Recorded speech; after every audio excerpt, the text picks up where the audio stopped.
Tanan. Karong adlaw gisaulog sa tibok simbahan ng kapistahan ni Santiago Apostol. Giingon nga sa kasaysayan nga siyang unang nahimong martir tungod kay siyang unang halad sa iyang kinabuhi o gipatay siya ni Herodes niadtong 44 AD. So magigsuon si Santiago gilang igsuon ni San Juan Apostol o Ebanghelista o sila mga anak ni Zebedeo o ang ilang inahan si Salome. Kining duha abil si Santiago usa-usab sa mga nahimong saksi ilabi na diha sa mga panghitabo sa kinabuhi ni Jesus sa dihang kini si Santiago uban sa dihang nag-usab ang panagway ni Jesus didto sa bukid sa Tabor. O siya usab nahimong kauban sa pagbuhi ni Jesus sa anak ni Jairo. So dako siya og kasinatian uban kang Jesus.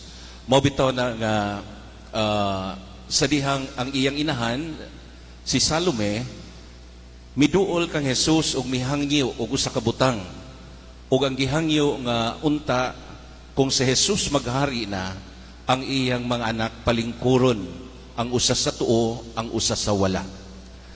Tinuod nga dunay ingon ni aning sitwasyon tungod kay bisan o prior before that incident no sa ilang paglakaw paingon sa Jerusalem.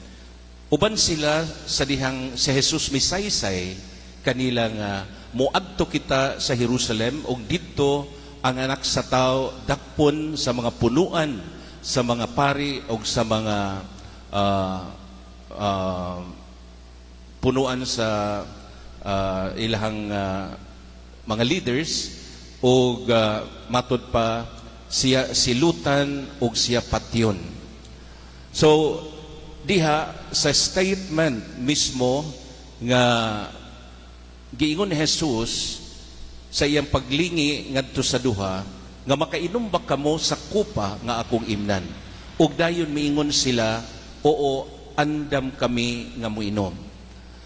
Kana tungod kay diha pa lamang sa pagtawag kanila tungod kay nakita usab ni Jesus ang ilang pagkamatinud-anon. Atong hinumduman nga gitawag kining duha si Santiago ug si Juan kay magsuon man lagi ni sila sa dihang anaa sila sa lapihan nagplastar sa pukot uban sila nga mahan og sa mga sinuhulan. Ug sa dihang si Kristo milabay og gimingon sunod kamo kanako sila mibiya sila nga mahan og misunod dayon kanina. Ug diha pa lamang aduna sila kasing-kasing nga matidud-anon diha pagsunod kang Kristo. Apan gipahinumduman kita tungod kay sila usab mitubag nga andam silang moinom sa mga pag-antos sa kalis o sa mga pag-antos nga agian ni Kristo. Og matinud-anon sila ni ana. Although dunay gamay nga giingon nato nga o pagsabot nga kanang pagkamakasarili tungod kay ilag yung tuyo nga makalingkod siya sa tuog sa wala, no? Og mao kini murag gikasukan sa ubang mga apostol sa Kristo. Pero mga igsuon, kini nagpahinumdum ka nato nga diha sa atong pagkatinawag nga mga disipulo sa atong Ginoo. Tinuod nga siya naghulat sa atong matamis nga oo diha sa atong pagsunod kaniya. Apan atong hinumduman nga kini inubanan unta kanunay diha sa atong pagkamatinud-anon sa pagkasumusunod niya. Ngano man tungod kay dili lamang ang atong pagtubag sa iyang tawag, kundi usab pagbuhat sa iyang mga gibuhat, ang pagsunod sa iyang mga gihimo o kinibisan pa kung magdala ka nato diha sa mga pag-antos o kalisdanan. Mga igsuon,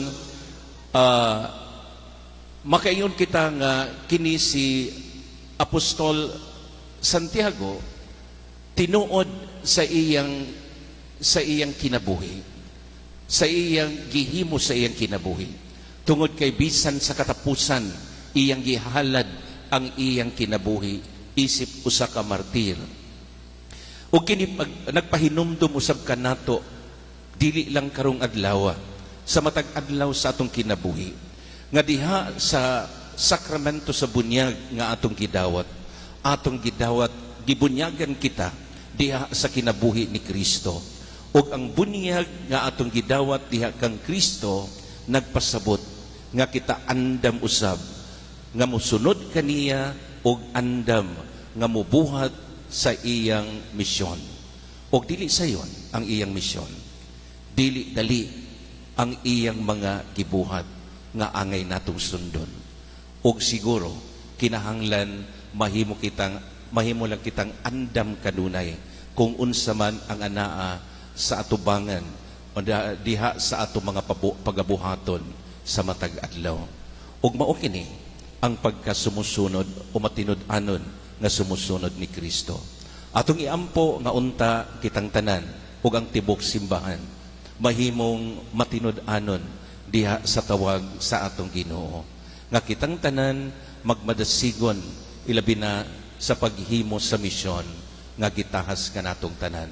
Sama ni Santiago hinaot unta nga kita usab hatagan sa Ginoo og kaisog aron sa pagtugyan o pag-alad sa atong kinabuhi alang kaniya. Amen.